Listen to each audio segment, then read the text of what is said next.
Quando a gente vê a Miriam Leitão, o Reinaldo Azevedo e outros jornalistas aí bem esquerdistas, a gente fica com a impressão de que o Brasil está indo muito bem no campo da economia. Dá a impressão que a realidade que a gente vive, que o país que a gente mora, é um país diferente daquele que eles estão defendendo, aquele país que eles juram que está acontecendo. Pode ser que uma coisa ou outra eles até tenham razão, mas de uma maneira geral, quando a gente vai para o supermercado, quando a gente abastece o carro, a gente nota a deterioração do nosso poder de compra. Cada vez mais a gente compra menos com a mesma quantia em dinheiro. Isso é nítido, isso é o que o povo sente na pele. Nesse vídeo, eu vou trazer alguns cortes do programa do William Vac na CNN, onde ele traz dados estarrecedores da economia brasileira, inclusive dados do IPEA, que mostra que a inflação para os pobres acelerou e superou a inflação dos ricos. Então, cadê o governo do povo? Cadê o governo do amor e da empatia?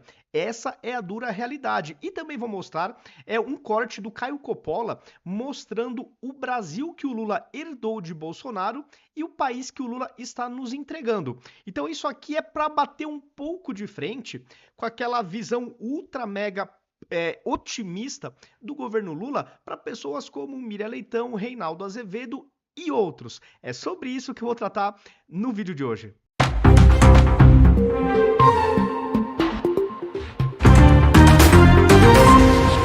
Começando aqui pelo Caio Coppola, que no programa de ontem da CNN, analisando a alta do dólar, fez uma retrospectiva, mostrando o Brasil que o Bolsonaro entregou com a cotação do dólar, dados econômicos e o que o Lula está fazendo, o que ele está conseguindo em tempo recorde fazer com o nosso país na área econômica. Vamos dar um play para ver a explicação do Coppola. É muito importante lembrar que Lula e Haddad herdaram o real em processo de valorização frente ao dólar. Na verdade, o real foi a segunda moeda que mais se valorizou em 2022. Terminou aquele ano valendo 5,69% a mais. Então, para efeito aqui de comparação, nesse mesmo período, o euro desvalorizou 14%, a libra esterlina desvalorizou 17% e o iene japonês 23%. Lula e Haddad também herdaram um país com a economia crescendo 7,7% no último biênio e com as contas públicas no azul. Olha só essa manchete do portal G1 de janeiro de 23. Contas do governo federal têm superávit de 54 bilhões de reais em 2022, diz Tesouro Nacional. Portanto, o ponto de partida para o governo petista na economia era bastante confortável. Mas de lá para cá, a coisa está indo ladeira abaixo e em 2024 o real já é a sétima moeda que mais se desvalorizou no mundo. Perdeu 20% do seu valor em relação ao dólar. No meio do ano, o Lula da Silva se referiu aos críticos na imprensa como cretinos e fez a seguinte bravata: quem estiver apostando em derivativo vai perder dinheiro nesse país. As pessoas não podem ficar apostando no fortalecimento do dólar e no enfraquecimento do real. Vão quebrar a cara outra vez. E aí, claro, né, Lula foi efusivamente aplaudido pela claque de apedeutas e psicofantas antes de terminar da seguinte forma: eu não voltei a ser presidente para dar errado. Só um detalhe, naquele dia o dólar estava cotado a R$ 5,51. Então, trazendo aqui para a atualidade, segundo a nossa CNN Brasil, o dólar operou com volatilidade e fechou em alta após atingir o patamar histórico de R$ 6,20, conforme cresce a desconfiança com a política fiscal do governo Lula. Então parece mesmo, como disse o Dr. Alessandro, que o mercado está descrente em relação ao pífio corte de gastos proposto pelo ministro Tachad, para fazer frente ao gigantesco rombo fiscal provocado pela incompetência e pela irresponsabilidade do governo. O pacote do Lula e do Haddad prevê uma economia de 70 bilhões de reais em 2 anos, com cortes em áreas como o salário mínimo, abono salarial, previdência, assistência social. Segundo essa matéria aqui do G1, na área da educação, a estimativa é de um corte de 43 bilhões de reais ao longo de 5 anos, o que teria um impacto muito negativo na expansão do ensino em tempo integral. Ainda assim, é um esforço para tapar o sol com a peneira, porque só em 2023 o déficit primário do governo federal superou 230 bilhões de reais, foi o segundo maior da história, também de acordo com o Tesouro. E para esse ano, a projeção mais recente que tem é de um déficit adicional de 55 bilhões de reais. Ou seja, traduzindo tudo aqui, o governo Lula herdou as contas públicas no azul, em poucos meses colocou o Brasil no vermelho em quase 300 bilhões de reais. Isso sem falar nas empresas estatais que tiveram o pior resultado em 8 anos e também acumulam déficit bilionário. Daí, para tentar compensar todo esse endividamento que gera desvalorização da moeda, inflação e alta de juros, o ministro Tachad anunciou um corte de gastos muito tímido e Lula perdeu totalmente a confiança do mercado. Segundo a pesquisa Genial Quest desse mês, 90% do mercado reprova o governo Lula. 96% considera que a política econômica está indo na direção errada e 88% acredita que a economia vai piorar ano que vem. Então, essa é uma opinião quase unânime dos principais operadores financeiros do país. Eles não confiam numa administração que gasta mais do que arrecada, que contamina as estatais com politicagem, que ataca a independência do Banco Central e que não cumpre as suas próprias metas fiscais, apesar de bater recorde atrás de recorde em arrecadação. Então, diante desse cenário de incerteza, o capital, ele busca investimentos mais confiáveis, investimentos como o dólar e como o ouro. E quem que vai culpar o mercado, Basília? Alguém aí sente confiança em deixar o seu próprio dinheiro na mão do Lula? Definitivamente não mesmo. E lembrando, né, que o governo Bolsonaro, o Paulo Guedes, Bolsonaro entregaram o Brasil redondinho do ponto de vista econômico, mesmo depois de um pós-pandemia. O Brasil saiu muito bem no pós-pandemia, foi elogiado mundo afora. Vocês imaginem se neste período o governo fosse o Haddad, porque o Haddad foi o concorrente do Bolsonaro em 2018, nas eleições. Imaginem o que ia acontecer. Não precisa nem se esforçar muito, é só você ver o que o companheiro Fernandes fez na Argentina naquele período. Tá? Não precisa nem se esforçar muito para tentar entender o que seria do nosso país. Graças a Deus, a gente escapou desse cenário catastrófico. Agora eu vou trazer um corte do William Vac, que abriu o programa dele ontem, falando da explosão do dólar e do papel central do governo Lula nesse caos econômico, nesse caos cambial e também de dívida pública que a gente está enfrentando. Sem mais delongas, vamos dar um play aqui nas falas do William Vac. Batendo mais um recorde hoje, o dólar valorizou 5% contra o real, isso apenas desde o final de novembro. Foi quando o governo trouxe a público um decepcionante pacote de contenção de despesas. Claro, é um conjunto de fatores que ajuda a entender essa explosão do dólar, que vem ficando mais forte também lá fora. Mas um elemento central nessa explicação é a crise de confiança da capacidade do governo brasileiro de lidar com dívida pública, e isso é grave. O foco dos agentes econômicos não é mais se o Congresso aprova ou de que jeito o Congresso aprova o pacote para limitar o crescimento de despesas. O foco agora está na sustentabilidade da dívida. Mas não é assim que Lula enxerga as coisas. Ele vê a subida do dólar como desproporcional. Para o governo, tudo não passa de movimento especulativo para desestabilizar. Lula, claro. Nesse raciocínio, ceder ao que os agentes econômicos esperam que aconteça, que é maior rigor na política fiscal, equivale a ceder ao adversário político. Dólar caro, inflação no topo da meta, expectativa de juros ainda mais altos, são consequências da política fiscal sobre as quais Lula tinha perfeita consciência. Mas ele subordinou ao cálculo político, cálculo esse traduzido na famosa frase gasto é vida. No cenário que se antevê agora, o próprio Banco Central adverte que nem mesmo o forte aumento do juros seria suficiente para compensar os efeitos dessa política fiscal frouxa, o que deve tornar ainda mais improvável que Lula venha com qualquer novo conjunto de medidas para conter crescimento de despesas. Ao contrário, é justamente desse crescimento que ele espera ganhos políticos eleitorais. Esse sim, é um clássico movimento especulativo político. Nessa edição vamos tratar das medidas do pacote fiscal em aprovação. Isso sim é um movimento especulativo político. Eu acho que também deu um resumo muito bom o William Vac. E para finalizar, ainda no programa dele, na CNN, eu trago aqui um trecho que para mim é o mais espantoso, principalmente de um governo que se diz preocupar com o pobre, com o povo, que quer mudar a vida das pessoas, etc. Aqui eles trazem a informação de que dados do IPEA mostram que a inflação dos mais pobres acelerou e superou a inflação dos mais ricos. No caso da inflação dos pobres está em 5,08% e dos ricos em 4,5%. O que distingue uma inflação de pobre para do rico? Basicamente é os itens que compõem o preço, né? Então, por exemplo, passagem aérea, coisas que o povo não consome, mas a classe média para cima consomem, esses itens vão entrando na inflação dos mais ricos. E aqueles produtos, de repente, mais simples, mais acessíveis, vão compondo a inflação dos mais pobres, tá? Então, só para mais ou menos vocês entenderem, né,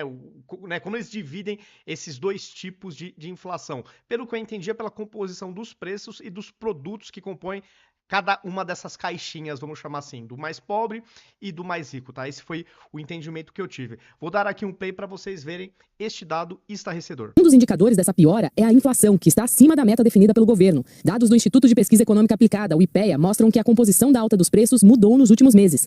Antes, a tendência estava concentrada nos consumidores mais ricos. Agora, a inflação dos mais pobres acelerou e já acumula 5,08% nos últimos 12 meses, mais de meio ponto percentual na comparação com os de renda alta. Sena, nós estamos caminhando para uma situação, ou pelo menos na minha interpretação, na qual o governo, por razões políticas, considera que esses elementos registrados, como por exemplo o câmbio, não passam de uma especulação motivada por política, por ideologia.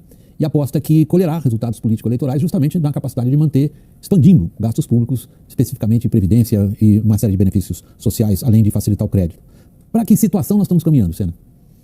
Olha, William, boa noite. Bom, esse tipo de raciocínio é impossível concordar com ele, né? Essa história de ataque especulativo, algo orquestrado dentro do mercado financeiro, é um verdadeiro absurdo. Ninguém ganha com uma história como essa. Todo mundo perde, os juros altos dessa maneira, se deprecia os ativos de modo geral. Isso é ruim para todo mundo. E fica muito difícil, especialmente, por exemplo, para a indústria de administração de recursos, como administrar recursos com competência num ambiente tão instável quanto esse. Né? Já houve um período agora atrás, há não muito tempo, em que muita gente apostou firmemente na melhora do Brasil, né? Então, aplicações financeiras em juros pré-fixados elevados, achando que dali para frente ia ser só ladeira abaixo, venda de dólares. Todo mundo que fez esse tipo de estratégia, apostando que ia dar certo, perdeu muito dinheiro. Pois é. E aqui uma coisa que me irrita, mas que a marca registrada da esquerda e do PT também ao longo do tempo, eles não conseguem fazer autocrítica. Eles nunca reconhecem que eles erraram em algum aspecto, até mesmo para corrigir e melhorar a popularidade do seu governo. Eles nunca admitem nada, ou quase nada, não vou falar nunca porque é uma coisa muito pesada, mas muitas vezes eles não fazem uma autocrítica, então eles saem culpando todo mundo. No caso dos juros que está nas alturas, a culpa é do Banco Central, a culpa é do Campos Neto, agora ele tá saindo, vai entrar o indicado do Lula, que provavelmente vai seguir nessa tendência de alta, mas não porque ele é malvadão, é porque as contas públicas estão em desarranjo e o governo parece que não entende. Parece que vai dobrar a aposta no sentido contrário do bom senso. E aí, lógico, a melhor ferramenta que eles têm é apontar o dedo para os outros, para não falar que eles estão errando. Só que este erro do governo, que para mim é erro do governo, tá ferrando ainda mais os pobres. Aqui os dados do IPEA mostraram. A inflação dos pobres acelerou e passou a inflação dos ricos. Então, pensando até na sua própria popularidade e numa eventual reeleição do Lula ou do poste que o Lula colocar, eles têm que entender que eles estão errando, que o dia a dia, que a realidade do povo não está fácil.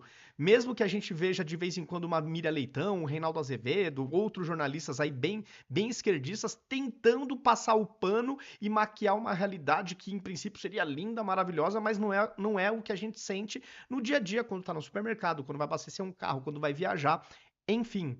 Então, o lado bom desse governo não fazer autocrítica é que ele está se queimando. Eu acho que ele está cada vez mais implodindo suas possibilidades de continuar no poder. Espero que eu esteja certo, porque para mim está fazendo muito mal ao Brasil esta gestão petista.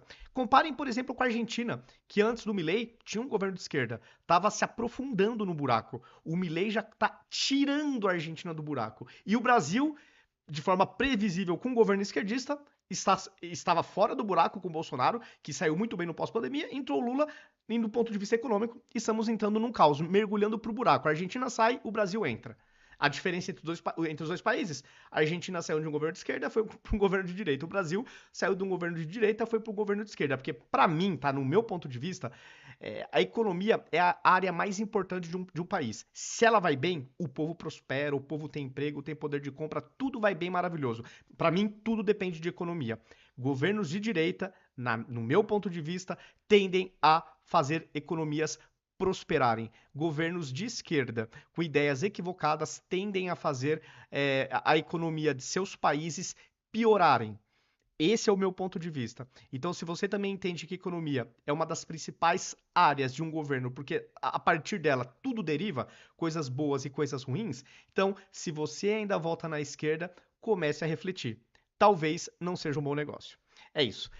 Comentem, coloquem nos comentários o que vocês acharam desses cortes que eu trouxe, dos pontos que eu coloquei, se concordam ou não. Se gostaram do vídeo, compartilhem e deixem um like. O like faz com que o algoritmo entenda que o conteúdo é legal, que o conteúdo é bacana, e ele passa a entregar para mais pessoas esse conteúdo. E isso aí vale para qualquer conteúdo da direita que você goste, que você curta. O like é importante e o compartilhamento também, até para nos ajudar a sair da bolha. Quantas pessoas já não se arrependeram de ter feito L? É uma questão de a gente trazer esse pessoal para o nosso lado, porque não necessariamente eles vão votar na direita, eles podem anular, eles podem simplesmente não irem votar, então a gente tem que convencer que a direita é a solução, né? Vai melhorar a vida deles em relação ao governo de esquerda, né? Então vamos sempre repercutir conteúdos que a gente goste.